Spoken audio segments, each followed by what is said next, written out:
Buenas noches, les saluda el doctor Rolando Mesa Rodríguez. Hoy día vamos a desarrollar la sesión correspondiente al curso de Derecho Procesal Constitucional a la acción de garantía, el habeas corpus. En nuestro país, pues, el habeas corpus viene a ser un mecanismo, ¿no?, procesal que está destinado, pues, a la defensa de la libertad individual.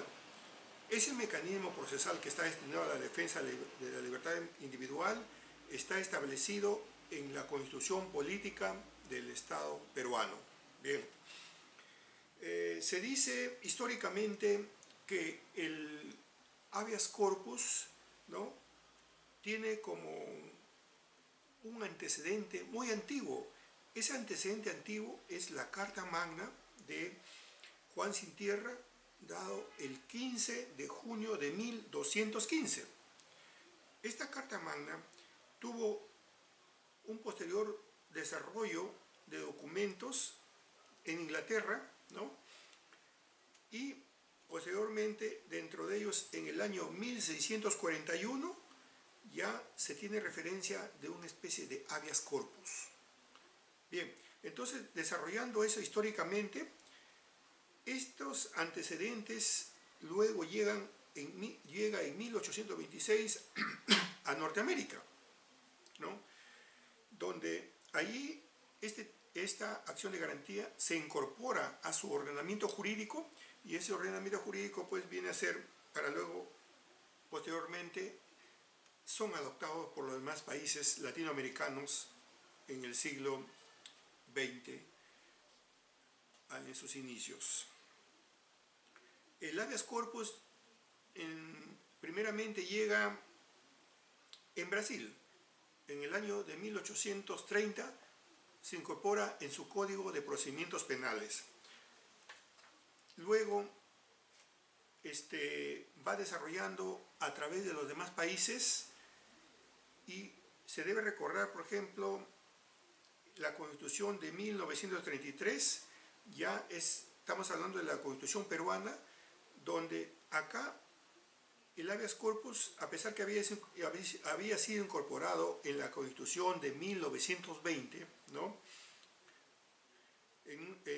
a nivel constitucional, en la de 1933 sufre ya una especie de corte o mutación esta acción de garantía, porque acá ya no se establece como un mecanismo solamente para proteger, pues, el derecho, sino todos los derechos constitucionales, que debería ser así. Pero vino un problema muy grande en el Poder Judicial, ¿no?, en aquel entonces, con la vigente la Constitución de 1933. En parte se solucionó con el decreto legislativo 17.083. Con el decreto ley 17.083 en el gobierno del general Juan Velasco Alvarado, el 24 de octubre, pero en el cual acá lo divide en dos, pues, el habeas corpus. El penal, que protegería, pues, la libertad personal e integridad de la persona, y se interpondría dicha acción ante el juez penal. Y el civil, que protegería a todos los demás derechos y que se interpondría ante el juez civil. O sea, hay ya una división, podríamos llamarlo, que más adelante el habeas corpus civil vendría como antecedente de la acción de amparo. Bien, en la Constitución de 1979, ¿no?, el habeas corpus retorna, pues, a sus orígenes, es decir, en sus inicios, como de verdad había sido establecido. Aquí el habeas corpus protege el derecho a la libertad, que el derecho a la libertad es lo primordial de la persona, ¿no es así? Mientras que aquí ya nace el proceso de amparo, que se encargaría de la tutela de los demás derechos constitucionales que están establecidos en la Constitución, aparte al margen de los derechos que atentan contra la libertad de la persona, que se encargaría, pues, como ya lo hemos repetido, el habeas corpus. Entonces, la Constitución ya de 1979 establece pues que las garantías constitucionales, ¿no?, deberían desarrollarse mediante una ley especial. Así, en el año de 1982, en el mes de diciembre, ¿no?, entra en vigencia la ley 23.506. Esta ley 23.506 es ley de habeas corpus y de amparo. Y esta ley estuvo vigente hasta el año 2004 de este siglo, fecha en que sale pues el nuevo Código Procesal Constitucional y que se encarga ya de desarrollar los procesos constitucionales de manera conjunta. Bien, entonces, la Constitución de 1993, ya vigente a la actualidad, las garantías constitucionales son ampliadas y el habeas corpus se mantiene pues ya como un mecanismo jurídico procesal que está encargado pues de la defensa, ese mecanismo jurídico encargado de la defensa del derecho a la libertad individual, pero además de los derechos conexos que tengan relación con la libertad. Entonces, ven cómo a través del tiempo ha ido desarrollando esta acción de garantía y se ha ido perfeccionando, tal es así que ahora es usual utilizar el habeas corpus cuando se atente contra la libertad individual y a su vez también derechos conexos, como también que tenga relación con lo que se está estableciendo. De repente en un juzgamiento no hay una debida motivación, hay una sentencia que afecta, por ejemplo, al procesado, entonces este puede interponer una acción de habeas corpus contra dicha resolución cuando se afecta un derecho fundamental que esté establecido en la Carta Magna. Bien. En cuanto a los derechos conexos, ¿qué podríamos decir? El Tribunal Constitucional, en el inciso 24 del artículo 2 de la Constitución Política de 1993, dice pues, aquí tiene uno de los valores fundamentales en nuestro Estado constitucional,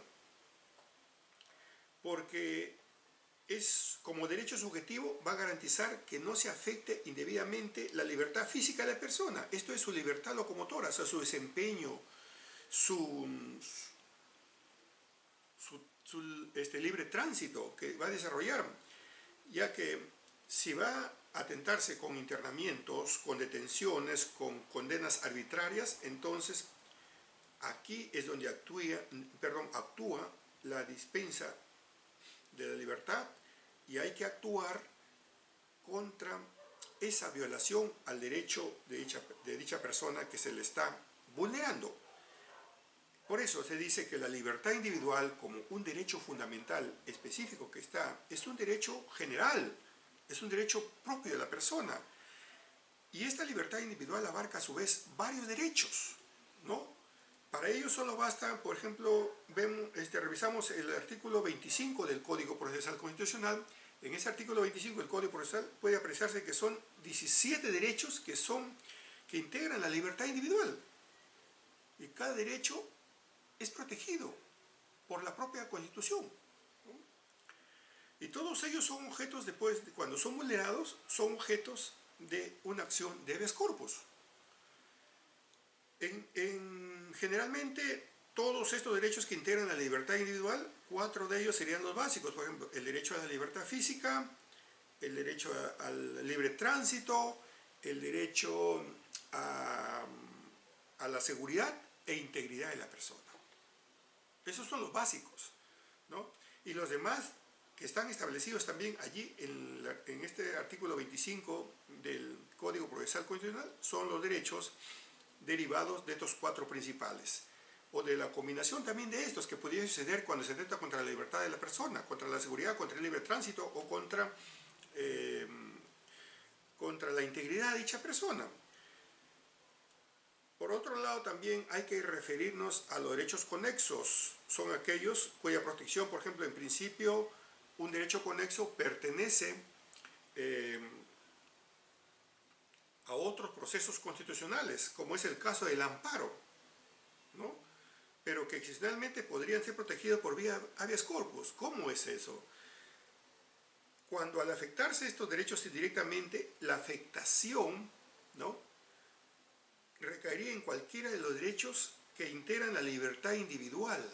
Ojo, tal como lo ha señalado el tribunal.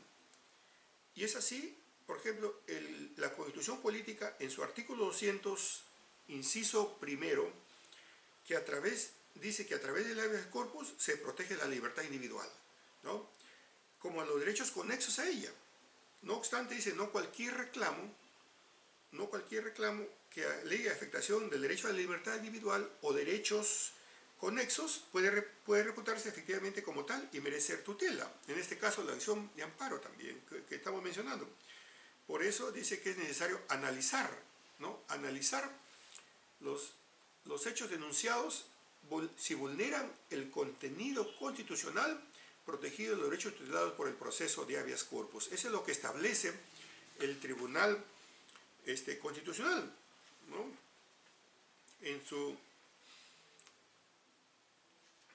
en sus criterios que adopta al momento de dictar sentencias. Ahora bien, nosotros vamos a desarrollar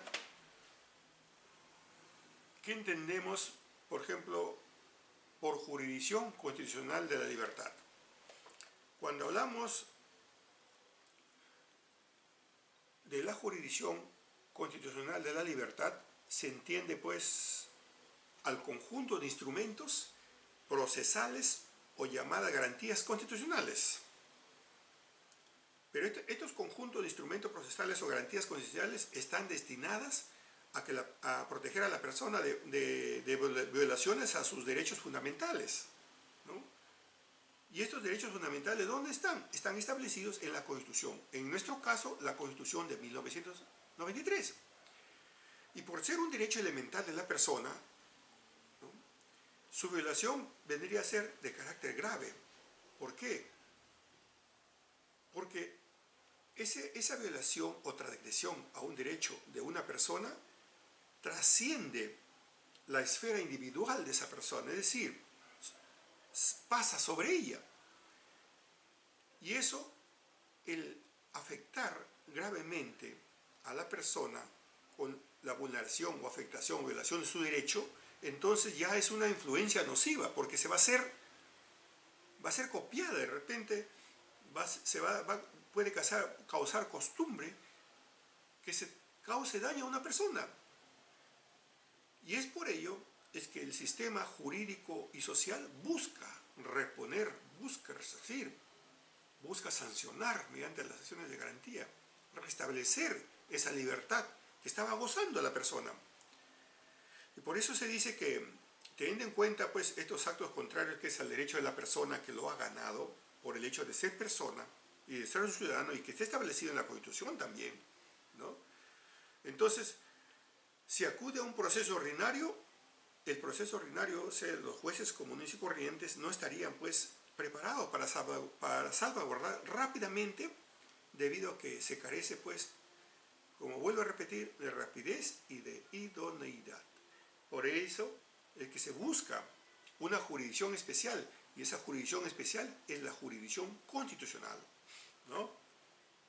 Ahora bien, la jurisdicción constitucional de la libertad tiene 4 acciones. El proceso de habeas corpus, donde cualquier persona, autoridad o funcionario que vulnera o amenaza la libertad individual, de derechos conexos se le puede interponer una acción de habeas corpus. El proceso de amparo, que es el hecho u omisión que vulnera o amenaza los demás derechos reconocidos en la Constitución, a excepción del habeas corpus y del habeas data.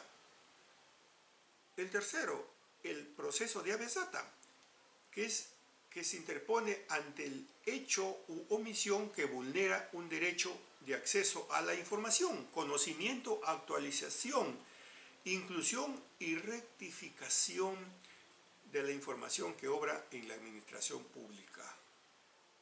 Y la cuarta acción, que pertenece a la jurisdicción de la libertad, es el proceso de cumplimiento, que se interpone cuando una autoridad o funcionario es renuente a acatar una norma legal, ¿no? O acto administrativo, sin perjuicio pues de las responsabilidades que derivasen de la ley. Bien, entonces ya tenemos la idea de que la jurisdicción constitucional de la libertad tiene el proceso de habeas corpus, el proceso de acción de amparo, el proceso de habeas data y el proceso de cumplimiento. ¿Y cuál sería la jurisdicción constitucional orgánica? Hablamos de la jurisdicción constitucional de la libertad, que son 4 acciones de garantía. La jurisdicción constitucional orgánica, tenemos el proceso de inconstitucionalidad, que se interpone directamente ante el Tribunal Constitucional contra normas de rango de ley, que pueden ser pues decretos leyes, decreto legislativo, decreto de urgencia, tratados o reglamento del Congreso también, normas regionales y ordenanzas municipales, ¿no? Y que contravengan la Constitución en la forma y fondo. La otra acción es el proceso de acción popular. Este proceso de acción popular es netamente del Poder Judicial. Se interpone cuando hay una infracción de la Constitución, de la ley, contra reglamentos, normas administrativas, cuando hay resoluciones y decretos de carácter general, ¿no? Cualquiera sea la autoridad que le emane. Esa es la diferencia con el proceso de inconstitucionalidad. Y dentro de la jurisdicción constitucional orgánica también encontramos el proceso competencial, que se interpone directamente también ante el Tribunal Constitucional.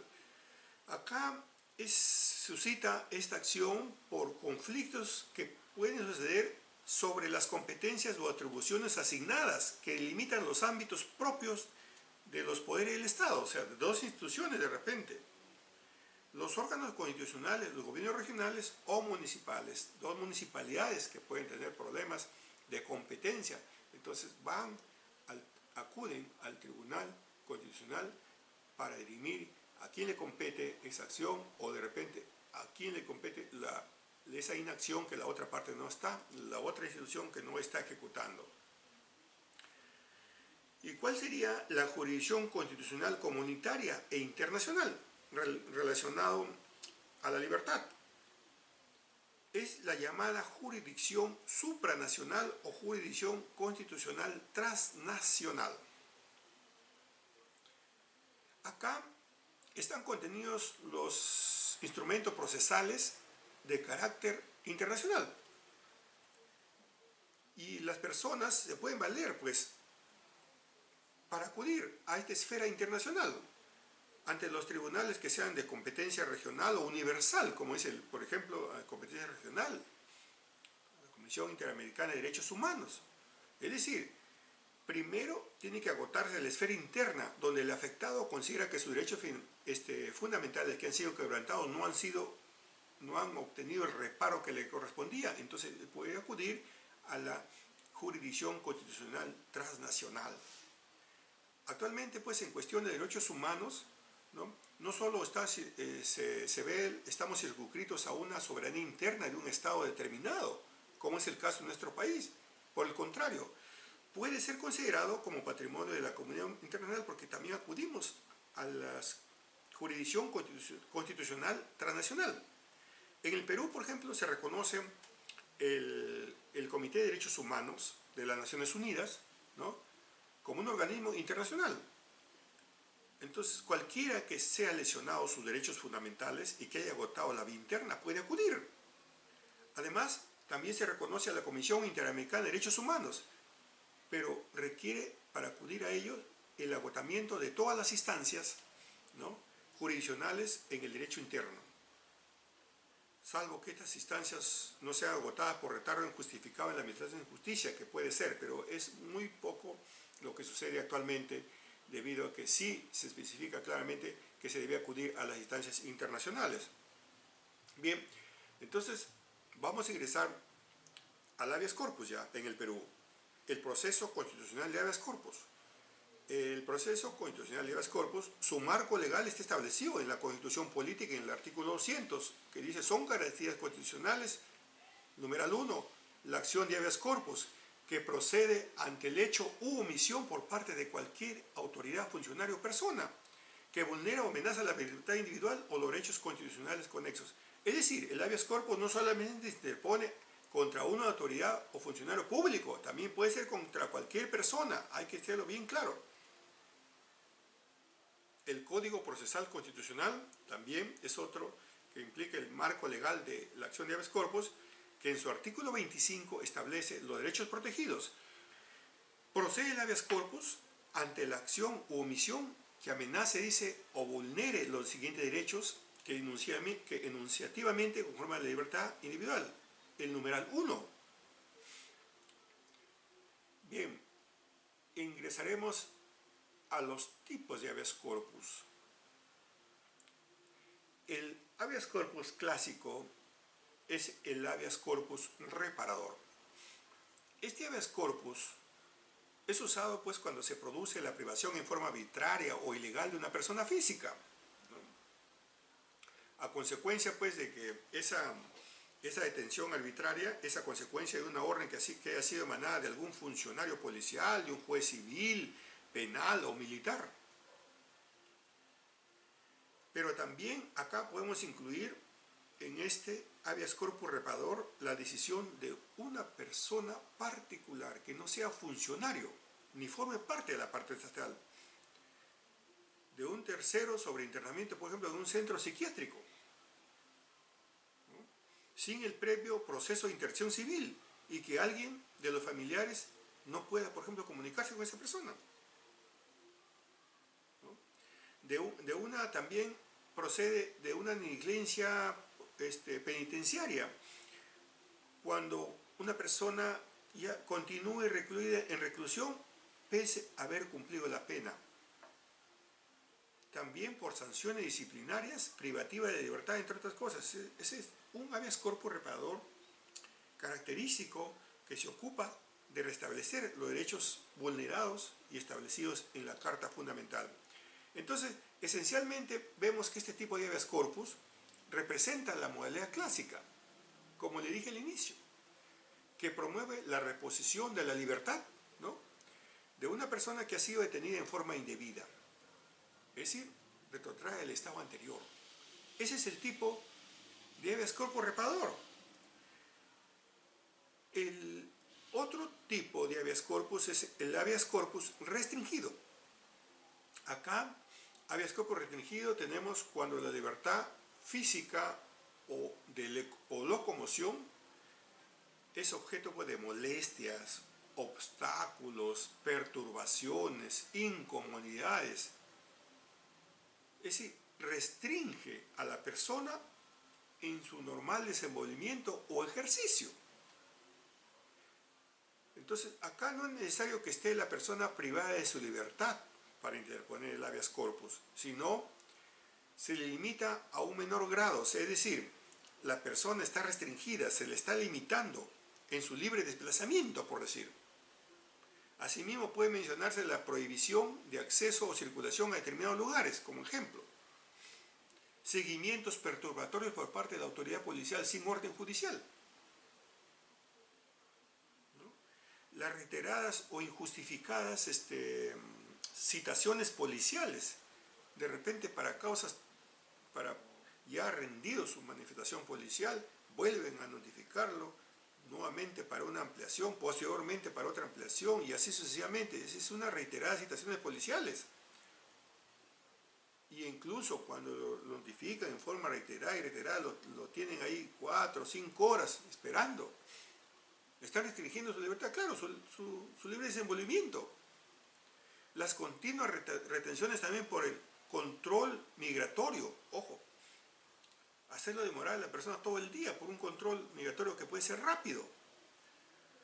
La vigilancia domiciliaria, por ejemplo, arbitraria o injustificada, permanentemente efectivos o de inteligencia están vigilando de forma arbitraria por la zona a un domicilio determinado, a una persona, y esta persona todavía no está siendo investigada. Acá tenemos, por mencionar, por ejemplo, el caso de Giovanna Elizabeth Nula Victoria Vera, del expediente 0059, ¿no? Año 2012, de un proceso de habeas corpus, sobre la libertad de tránsito y propiedad, debido a que vecinos le impidieron el acceso peatonal y vehicular por existir una reja. Esta reja limitaba la restricción al libre desplazamiento de dicha persona, de hecho demandante. Es por eso que el tribunal repara esa restricción. ¿Ve? Es un ejemplo de habeas corpus restringido. El siguiente tipo de habeas corpus es el habeas corpus correctivo. En este tipo de habeas corpus correctivo vamos a mencionar que se producen cuando hay actos de agravamiento ilegal o arbitrario respecto a las formas o condiciones en que se cumplen las penas privativas de libertad. Esto especialmente para los que están recluidos en un establecimiento carcelario. Acá lo que se busca es resguardar a la persona de tratamientos carentes de razonabilidad y proporcionalidad. Porque si bien es cierto, están condenados de repente o el juez ha dispuesto su internamiento en los centros carcelarios, entonces también tienen derechos, porque hay actos lesivos como el derecho a la vida, a la integridad física, a la integridad psicológica, ¿no?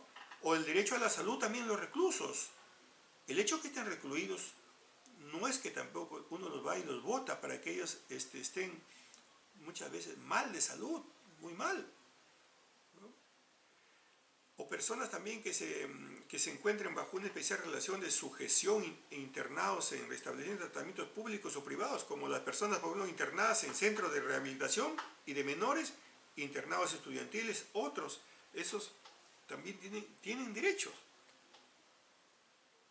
de protección a su salud, derecho a estar bien, tranquilo, estar en reeducación constante, estos menores. Por eso se llama rehabilitación de menores. También puede darse este tipo de habeas corpus correctivo cuando en restricciones, por ejemplo, en los casos de arbitraria restricción del derecho a la visita familiar de los reclusos, cuando se les restringe, por decir castigos innecesarios, hoy día no tienen su visita de sus familiares. De ilegitimidad, por ejemplo, del traslado de un recluso de un establecimiento a otro. La cohabitación en un ambiente de reos en cárcel, de procesados y condenados también. De repente el juez dispone el internamiento de una persona en todavía en medida preventiva, pero está procesado y lo recluyen con los condenados ya. Todo eso lo repara el habeas corpus correctivo.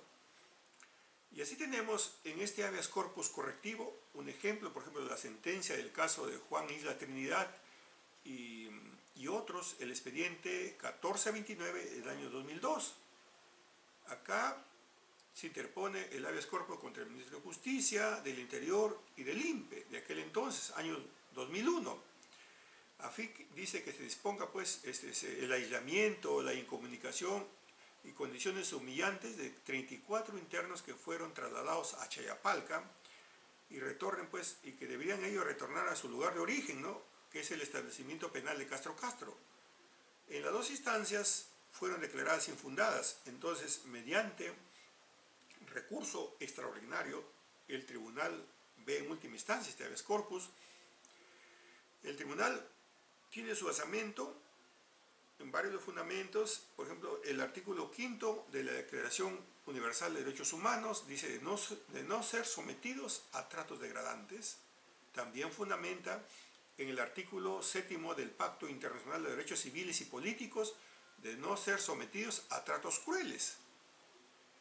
Y el artículo, la Constitución Política también en su artículo 2, inciso 24, literal F, que toda persona no puede ser víctima, dice, de violencia física, moral o psíquica.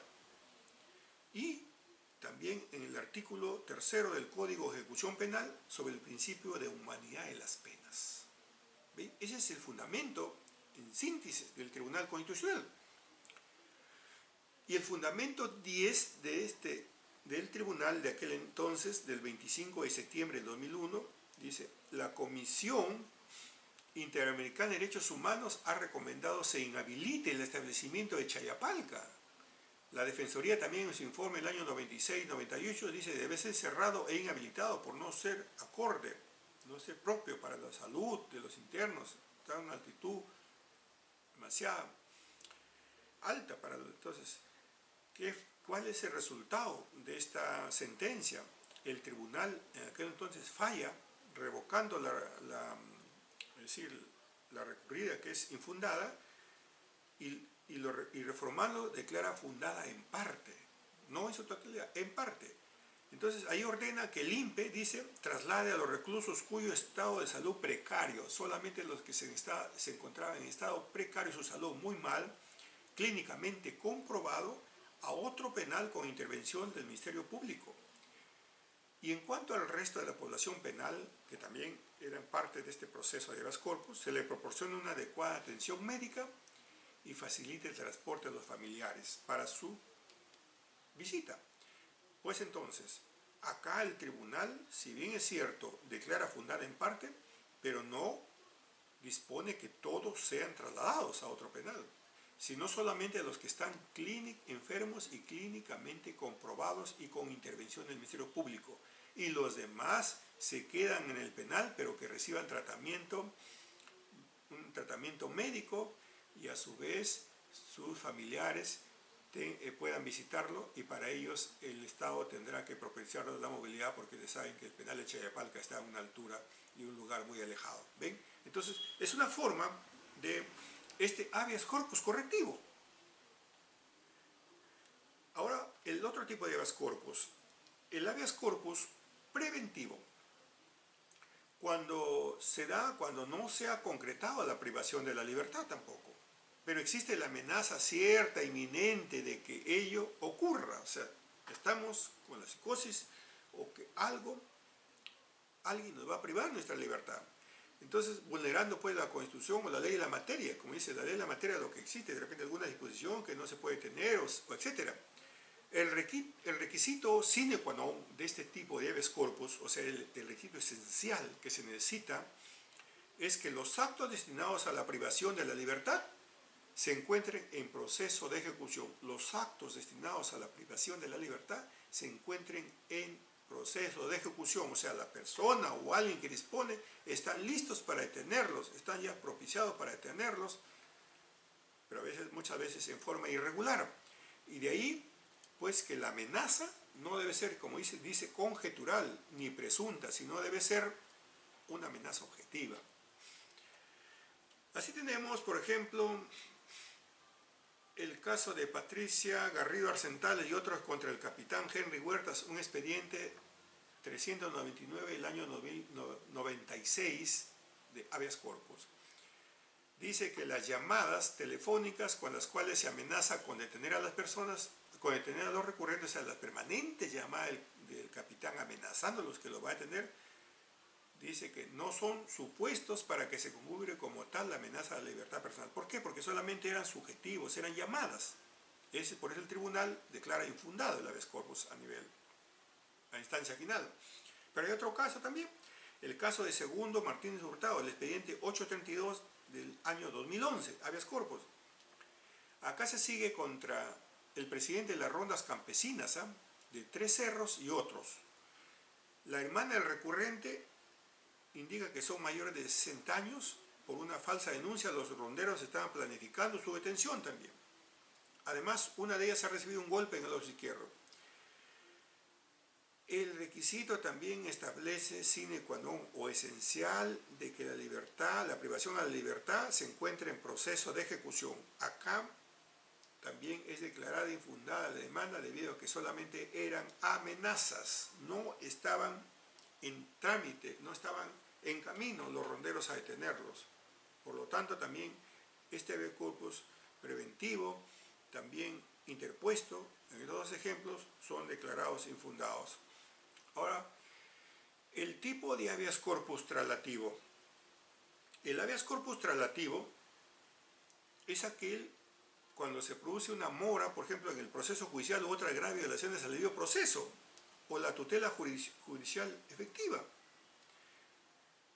Para el Código Procesal Constitucional se llama tutela procesal efectiva, es decir, cuando se mantenga indebidamente la privación de la libertad de una persona. Eso es lo que establece, o se demore la determinación jurisdiccional que resuelva la situación personal de un detenido. Es decir, cuando el juez dicta la orden y hay una demora indebida, el Tribunal Constitucional en su sentencia 6423 del año 2007, caso Ali Ruiz de Anderas, dice, este tipo de habeas corpus procede, entre otros, en los siguientes supuestos. O sea, son supuestos para que este habeas corpus relativo se pueda dar. A ver, el primero es la vulneración al derecho a ser puesto a disposición del juez competente, dentro del plazo estrictamente necesario o dentro del plazo establecido por la Constitución o la ley. Una persona que está detenida, está siendo investigada, se interpone, se pone a disposición de la Fiscalía hace una demora excesiva, de repente se le va el término, puede ser pasible de un habeas corpus relativo.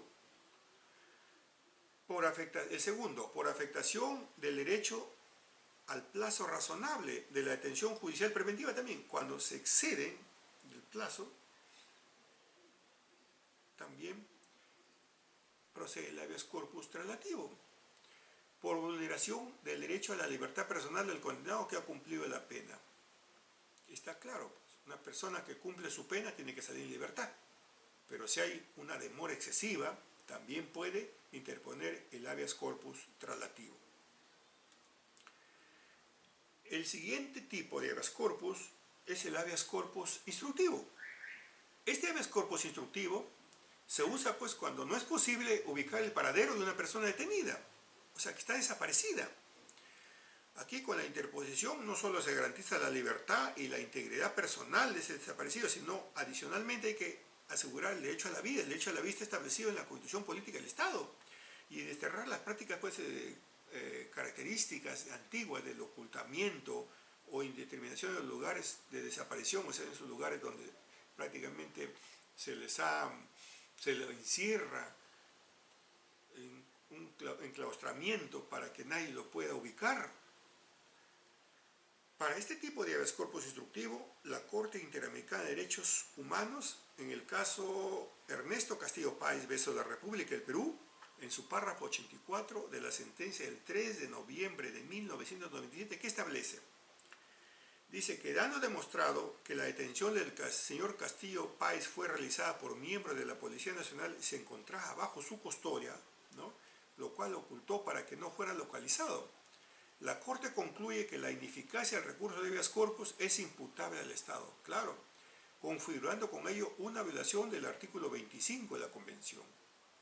Es que la misma institución policial escondió para que no fuera localizado esta persona. Entonces, ¿es el habeas corpus traslativo, instructivo? Sí, procede contra el Estado. Y además violaba el artículo 25 de la Convención, ¿no?, Americana de Derechos Humanos, que protege la libertad de la persona y que nadie puede ser tenido ni tampoco desaparecer esa persona. ¿Ven? Es un tipo de habeas corpus instructivo. Pero bien, ahora tenemos el otro tipo de habeas corpus, el habeas corpus innovativo. Este habeas corpus innovativo se interpone cuando, pese a haber cesado la amenaza o la violación de la libertad personal, se solicita la intervención jurisdiccional, con el objeto de que no se vuelva a repetir en el futuro. ¿Ven? O sea, ya cesó la amenaza o la violación de la libertad personal, pero se solicita la intervención jurisdiccional, en este caso constitucional, para que no se vuelva a repetir en el futuro. ¿Y qué nos dice García Belaúnde? El maestro García Belaúnde expresa que dicha acción de garantía debe interponerse contra la amenaza y la violación de este derecho, aun cuando éste ya hubiera sido consumado. Hay una sentencia del Tribunal Constitucional en el caso Lisbeth Marina Mosquera Pérez, expediente 2854 del año 2010, habeas corpus. Ella es conviviente e interpone a favor de su conviviente, el suboficial de tercera PNP, Joel Tapia, contra el general territorial de Chiclayo y otros, debido a que él fue intervenido en un bar, en un operativo, ¿no? Pero estaba de civil. Y como consecuencia de ello, de haber sido intervenido en un bar donde estaba libando licor,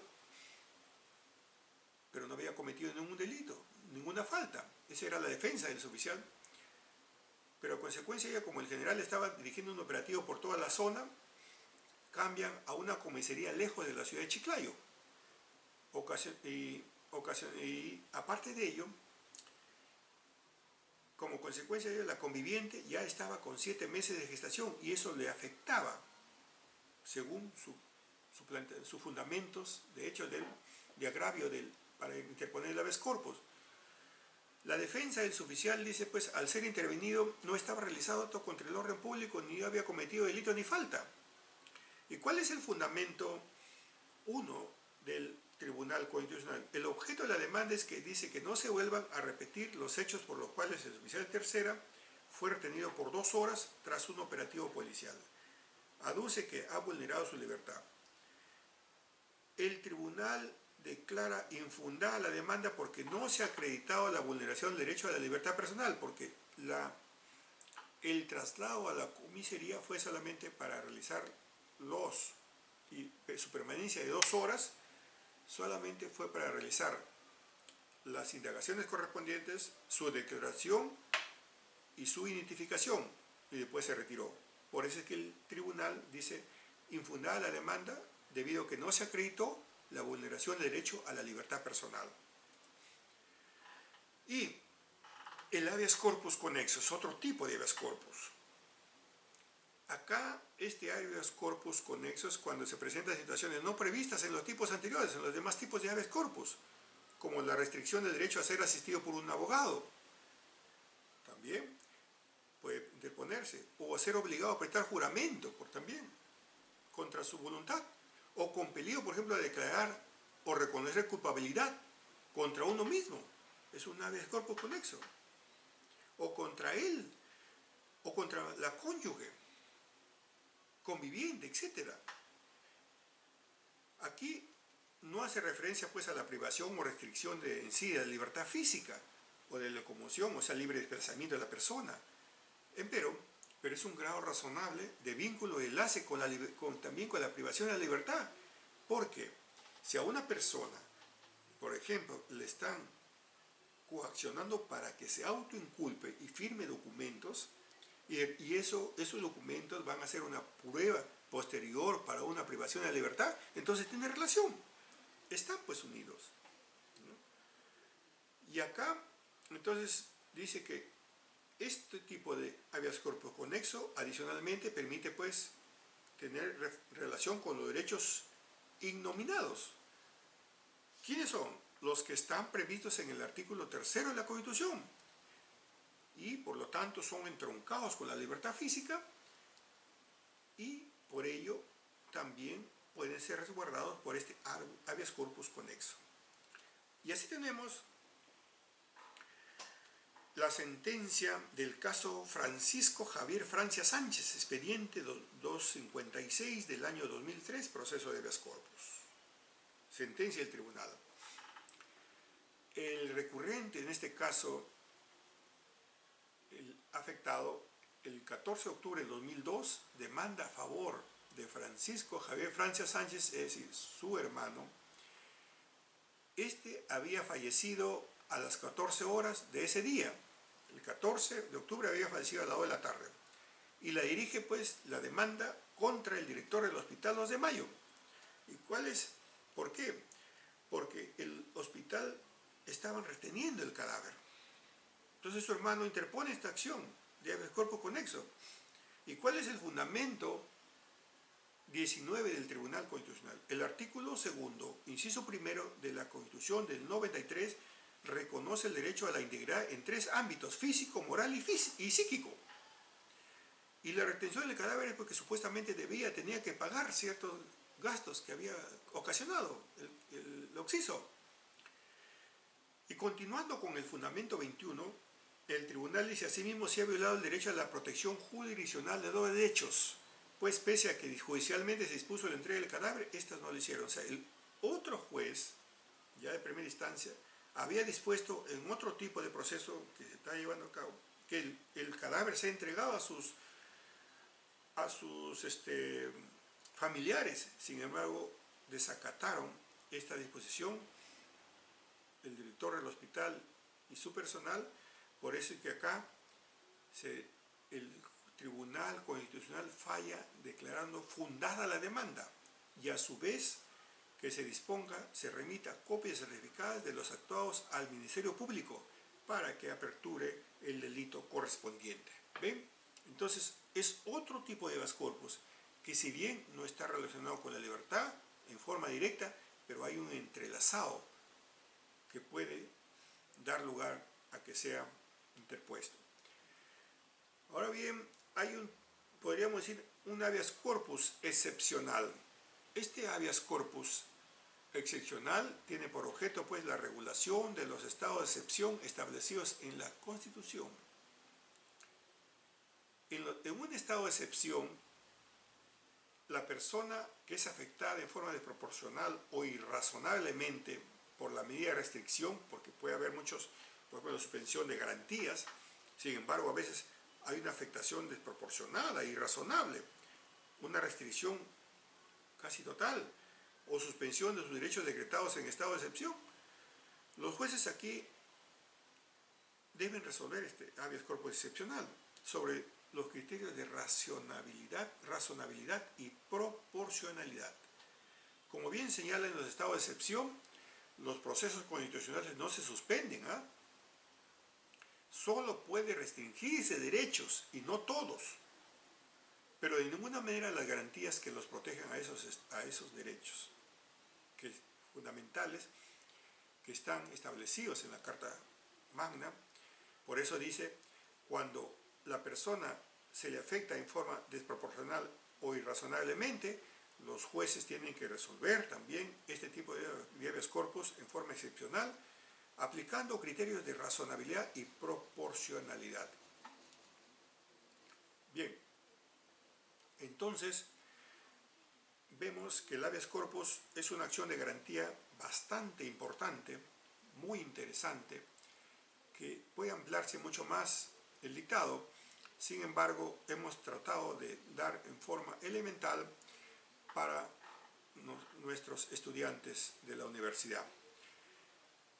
Por ahora hemos culminado la sesión y más adelante continuaremos con otras acciones de garantía. Muchas gracias.